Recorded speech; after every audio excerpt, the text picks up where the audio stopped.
근데 이게 그 개념을 아무리 생각을 해도 이걸 실제로 가능하게 만들어주는 게 없으면은 될 리가 없잖아요. 가능하게 만들어주는 뭔가가 있어야지 진행이 될 텐데, 블록체인이 자꾸 나오는 이유는 전 개인적으로 웹 3.0이 꼭 뭐 블록체인이어야 된다고 생각하진 않아요. 그런데 블록체인 기술이 생각보다 지금 역사가 됐거든요. 그 역사가 되면서 이 기술을 탐구하고 쓰던 사람들이 뭐 새로운 뭔가를 만드는 것보다 이거를 쓰면은 그냥 우리가 얘기했던 아까 말씀드린 웹3 같은 개념에 접근하기가 좋은데? 라고 이렇게 파악을 하기 시작한 거예요. 그게 더 정확한 표현이고요. 생각보다 단계가 되게 차근차근히 이게 생각보다 오래된 기술이거든요. 그래서 2008년 이때부터 시작을 했어요. 이때는 이제 블록체인 기술 하면 뭐가 나왔을까요? 아시는 분 계세요? 이때 하나밖에 없었어요. 비트코인. 비트코인밖에 없었어요. 이때가 비트코인의 시대인데, 비트코인은 왜 만들어졌냐? 2008년이 언제쯤이죠? 우리나라뿐만 아니라 전 세계가 금융위기 겪던 시기입니다. 서브프라임 모기지 사태, 지금 뭐 금리 오르는 것처럼 그때 그 사건 터져가지고 거의 뭐 전 세계 부도난에 그랬던 기억 나시죠? 예, 그렇게 해가지고 전 세계 금융이 박살나고 있는데, 정작 그 사태가 끝날쯤 되면 어떻게 됐냐 하면은 보너스도 다 그 인간들이 챙겨가고, 그 다음에 월스트리트에서 잘못한 거잖아요. 그랬음에도 불구하고 그들의 헤게모니는 여전히 지켜지고 막 이렇게 됐죠. 그러니까 컴퓨터 쪽 하시는 분들이, IT 쪽 하시는 분들이 화가 난 거예요. 아니 이게 정의인가? 이게 왜 쟤네들이 권력을 가지고 있으니까 이렇게 된 거 아니야? 이런 생각을 하게 됐죠. 그래서 비트코인이 처음 나온 그 백서라고 하는데, 그걸 보면은 어떻게 써있냐 하면 피어투피어 캐시 얘기를 해요. 피어투피어는 뭐냐 하면 중앙 집중적인 시스템이 있는 게 아니고 개인들 하나하나가 어떻게 프로그램 코드에 의해서 화폐가 발행되듯이 그게 가능하지 않을까? 이제 이런 이론이죠. 그런 이론 논문을 쓴 다음에 그 논문을 이제 공개를 했죠. 그리고 나서 한 3개월 있다가 이 논문대로 한번 만들어 보겠어 해가지고 이제 처음 제네시스 블록이라 그러는데 그게 생성이 되고요. 그리고 나서 거의 한 1년 가까이를 지네들끼리 테스트를 했겠죠. 그러다가 한 12월쯤 돼서야 처음으로 이렇게 전송거래도 일어나고 이렇게 되거든요. 그러니까 이때는 다 뭐냐, 실험실 동물이야. 이게 기술적으로 가능한가? 이렇게 해서 블록에다 기록을 하고 화폐처럼 믿게 하는 게 될까라고 이제 얘네들도 사토시 나카모토라고 하죠. 그 사람들도 막 이렇게 해본 거예요. 그랬는데 얘가 실험실을 탈출한 거죠. 실험실 탈출한 애가 이렇게 수천만 원짜리가 될 거라고는 이거 만든 사람들이 전혀 생각을 못했을 거예요. 이게 이제 첫 단계는 이거였어요. 테크니컬 엑스페리먼트. 그냥 실험이었어요. 그러니까 실험체가 나왔기 때문에 이 모양이 꼴인 거예요. 그게 그닥 그렇게 대단하지 않았거든요. 그러니까 금처럼 그냥 가치만 올라가지 뭐 특별하게 쓸데가 없는 거죠. 항상 하는 얘기 있잖아요. 그거 어디다 쓰냐? 쓸데 없어요. 별로. 비트코인은 쓸데가 없어요. 그냥 골동품 비슷한 거거든. 딱 발행량 정해져 있고, 근데 이 해킹도 안 되고 그러니까 그거 갖고 있으면 나중에 유물처럼 가격이 오르겠네. 이제 이런 식으로 이제 된 거거든요. 이해가 되시죠? 그 단계예요. 2008년, 2009년은. 그러다가 2010년부터 12년에는 여기 보면은 기크 이니셔 스테이지라고 돼 있죠. 이게 재밌잖아요. 그러니까 또 테크놀로지를 좀 잘하는 일부 이제 엔지니어들이 막, 야 이거 되게 재밌어. 비트 가지고 디지털로 돈이 왔다 갔다 해. 그래서 그거 너도 한번, 그것도 심지어는 마이닝이라는 걸 할 수 있다니까 한번 해봐. 그래가지고 막 하기 시작을 한 거예요. 그래서 이때 이제 유명한 사건들 많이 나오죠. 뭐 대표적인 게 만 비트코인에 피자 두 판 사 먹은 사건, 이런 거 아시죠? 피자데이라고 있거든요. 그런 식으로 그거 한 사람들 다 어떤 사람들이에요? 약간 좀 기술에 미친 사람들이지. 그러니까 아직까지 이런 신기한 게 있네 해가지고 이때 뭐 비트코인 좀 사고 얻고 뭐 마이닝에서 채굴 한 사람들은 돈 엄청 벌었겠죠? 이런 단계를 두 번째 단계에 거쳐요.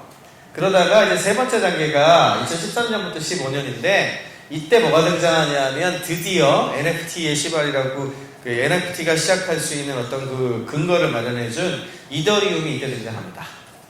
이더리움의 등장이 굉장히 중요해요. 이더리움. 그게 이제 비탈릭 부테린이라고 이제 워털로 대학 출신인데 토론토에 있었던 그 당시 19살이었는데 19살 먹은 친구가, 아니 거기 그냥 숫자만 기록하지 말고 프로그램 코드를 기록하면 안 돼요? 이렇게 해가지고 프로그램 코드를 숫자 대신에 기록을 해버린 거예요. 그냥 그 돈 숫자 말고. 그래 놓고서 말을 멋있게 붙였어요. 스마트 컨트랙트라고.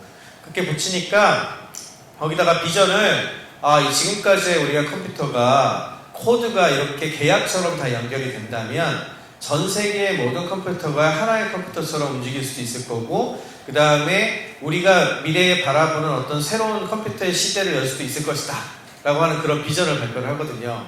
그럼 이거의 그 내용을 보고서, 이더리움에 나오는 걸 보고서 누가 마음이 움직였을까요? 이제는 드디어 실리콘밸리가 움직여요. 그러니까 그 전까지만 하더라도 이게 뭐 기술이 여기서 돈을 찍을 수 있나? 뭐 이런 생각하다가 갑자기 이더리움을 보고 나서 아니 이게 인터넷 기술의 발전으로 연결될 수 있을 것 같은데 라는 생각을 실리콘밸리에 사게 됐고, 그래서 실리콘밸리에서 투자가 이때 많이 들어가요. 그래서 이때 이제 이더리움 포함해가지고 여러 그 관련된 쪽에 투자들을 되게 많이 하게 되고, 그러면 실리콘밸리 작업이 들어왔으니까 훨씬 할 수 있는 게 많아졌겠죠. 그리고 뭐 사람들도 많아졌겠죠. 여러 가지 개발하는 사람들도 많아지고 뭐 이랬겠죠. 그렇게 되면서 이제 마켓이 만들어질 수도 있겠다. 뭔가 새로운 단계에 들어가겠구나 하는 생각을 가져주게 되는 시기가 2013년에서 15년 정도예요. 그러다가 항상 닷컴 뽑을 때도 그랬지만 메인스트림에 들어오려면 1년의 사건이 있어야 돼요. 특히 거품이 꼭 한 번 있어야 돼요. 거품은 나쁘게 얘기하면 많이 올랐던 게 터지면서 손해를 보는 사람들이 나오니까 굉장히 안 좋다고 생각할 수 있겠지만, 거품이 있게 되면 특히 젊은 사람들을 중심으로 새로운 어떤 기회를 보고 들어오는 우수한 인재들이 늘어나요. 그러면 그 부분에 대한 어떤 그 비약적인 발전이 그때 시작되거든요. 그래서 항상 거품은 필연적으로 발생을 해요. 근데 이때가 거품기예요. 대표적인 익스플로시브 그로스 2016, 17, 18 이 언제입니까? 대한민국에도 난리가 났죠. 이때 그 코인 광풍 뭐 거래소들 망창 나오고 그게 이때입니다. 그러면서 진짜 갑자기 뭐 미친듯이 가격이 오른다는 둥 뭐 ICO 뭐 어쩌고저쩌고 해가지고 그 기억나시죠?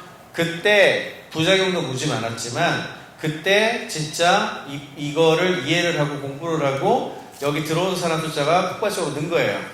이게 굉장히 중요한 사건이에요. 그리고 2018년에 진짜 거짓말처럼 그냥 크립토 겨울이라고 그러죠. 확 꺼지면서 또 다 망했네 뭐 거의 이런 분위기, 그런 분위기를 가게 되죠. 근데 항상 겨울이 왔을 때 어떤 일이 벌어지냐 하면 90%는 날아가는데, 굉장히 그동안에 들어온 사람들이 다 헛거에 거짓말하는 사람들은 아니잖아요.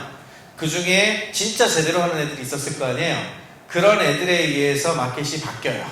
그들이 살아남아가고 있는데, 두 번째로 이제 코로나19가 닥치면서 디지털로 전환이 되기 시작을 하니까 디지털로 거래 가능한 것에 대한 수요가 늘어나게 됐죠. 그렇게 되면서 제일 처음은 NBA 탑샷이 이거에 대한 문을 열었는데, NBA 탑샷부터 시작을 해가지고 아트 그리고 PFP 이런 거에 이르기까지 굉장히 산업적으로 적용될 수 있는 사례들이 하나둘씩 발견되기 시작해요. 그게 코로나19와 함께 진행된 2019년, 20년, 21년의 사건이고, 지금이 이제 이거예요. 또 한번 이게 항상 새로운 전기를 마련할 때는 이렇게 거품이 팍팍 생긴다 그랬잖아요. 그래서 거품이 터진단 말이에요, 항상. 거품이 터지면은 또 깔아앉겠죠? 깔아앉은 시기에 언제나 성숙도가 나타나요. 그래서 지금 이제 앞으로 한 4, 5년 사이에 산업이 성숙하는 시기로 들어갈 거예요. 감이 잡히시죠? 이렇게 흘러가고 있는 그림이에요. 이거는 제가 코인마켓캡에 이런 코인 투자를 얼마나 하시는지 모르겠는데 2018년 12월 정도부터 시작을 해서 연말마다 끊어가지고 탑10이 어떻게 변했나 한번 본 건데요. 지금 2021년 12월하고 올해 지금 7월 것까지 한번 해봤어요. 최근 것까지 한번 보여드리고 싶어서. 항상 있던 애들, 네, 항상 있던 애들, 요거 빨간 거 안 쳤네. 예, 항상 있던 애들, 얘네들은 항상 있었어요. 지난 몇 년 동안 계속 있던 애들이고, 예, 비트코인, 이더리움 당연하고, 예, 얘도 이제 리플인데요. 리플도 꽤 오래된 녀석이거든요.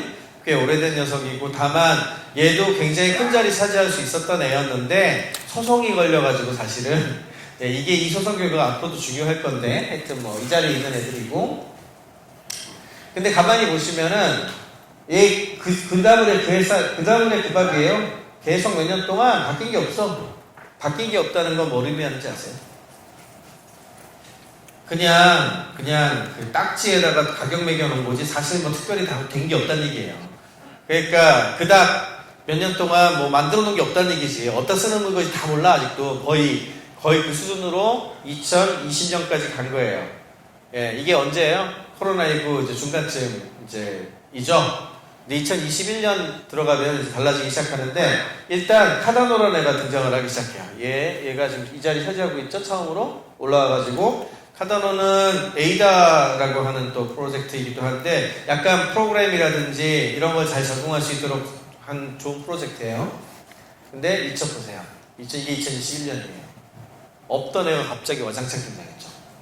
없던 애들이. 여기 계속 없던 애들이 다 탈락하고 얘네들이 쭈루룩 등장했고요. 얘네들이 쭈루룩 등장을 했어요.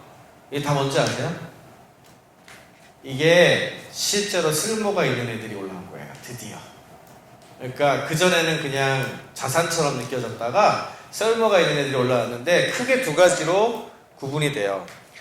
비록 망했지만 테라도 여기 들어가 있는데 테라, USDC, 테더, 바이낸스 코인은 아니고 테더, 요런 것들 새로 들어오는 얘네들 다 뭔지 아세요? USDC, 예, 이게 뭔지 아세요? 혹시? 이런 건 스테이블 코인이라고 불러요. 스테이블 코인이 왜 갑자기 이렇게 등장했을까요? 그동안 암호화폐와 관련된 얘기할 때마다 제일 많이 나온 얘기가 한 번쯤 들어보셨을 건데 이걸 쓸모가 없다라고 주장하시는 분들 많이 들어보셨죠? 쓸모가 없다라고 하는 주장에 항상 들어가는 얘기가 가치 변동이 너무 크다. 이렇게 왔다 갔다 하면 어디다 쓰냐? 이렇게 얘기하는 거 많이 들으셨죠? 예, 그래서 만약에 달러하고 똑같은 가치를 가진 그 코인 어떤 이런 게 있으면은 그거를 활용해서 계산 가능해지거든요. 안정적으로 되면 계산할 수 있는 게 되게 많아져요. 그러면 파이낸스 상품을 만들 수 있거든요. 그래서 스테이블 코인의 등장과 함께 디파이라고 부르는 파이낸스 영역이 생겨난 거예요. 이게 왜 그렇게 중요했냐면 그동안 암호화폐 또는 블록체인 기술이 항상 그냥 그 투기 같은 거고 어디다 쓸지 모르겠다라고 얘기했었잖아요. 근데 드디어 처음으로 제대로 된 어플리케이션이 생긴 거야. 그리고 굉장히 이게 또 가능성도 높은 거고. 그래서 스테이블 코인이 한 자리 차지했고요.